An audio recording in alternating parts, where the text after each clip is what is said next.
गुजरात के राजकारण का इतिहास रहा है। जब जब कॉरपोरेशन का इलेक्शन हो, विधानसभा का इलेक्शन हो कि लोकसभा का इलेक्शन हो, पॉलिटिकल पार्टियां कैंडिडेट डिक्लेयर करती है। वैसे सबसे ज़्यादा कांग्रेस में ही विरोध होता है, लेकिन इस बार उल्टा हो रहा है। बीजेपी ने जैसे कैंडिडेट डिक्लेयर किए वैसे विरोध शुरू हुआ। सबसे पहले वडोदरा और साबरकांठा के दोनों उम्मीदवार का विरोध ज़बरदस्त हुआ।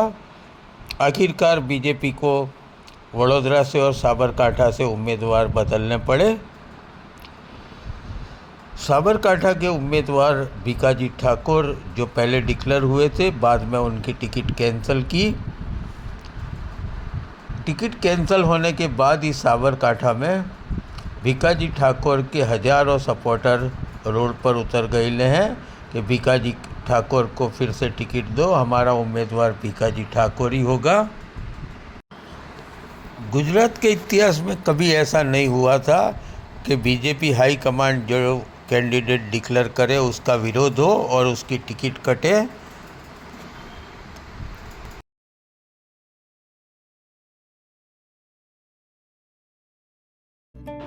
के सामने आ गए हैं और अपने कैंडिडेट भीकाजी ठाकुर के लिए टिकट फिर से मांग रहे हैं। बीजेपी के टोपी और खेस फेंक कर विरोध किया गया है।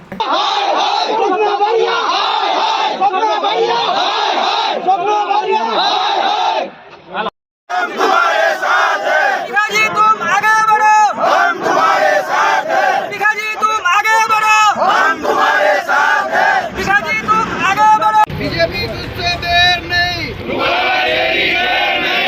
बीजेपी तुझसे देर नहीं, बीजेपी तुझसे देर नहीं, बीजेपी तुझसे बैर नहीं, रूपाला तेरी खैर नहीं।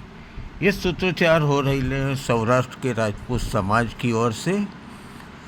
राजकोट के एक प्रोग्राम में पुरुषोत्तम रूपाला ने राजपूत समाज का बहुत ही अपमान किया था।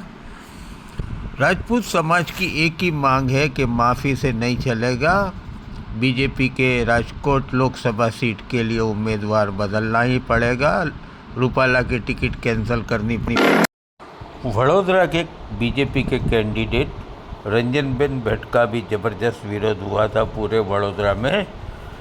कई जगह बैनर लगे थे, मोदी तुझसे बैर नहीं, रंजन तेरी खैर नहीं। आखिरकार रंजनबेन को बीजेपी हाई कमांड ने बदलना पड़ा।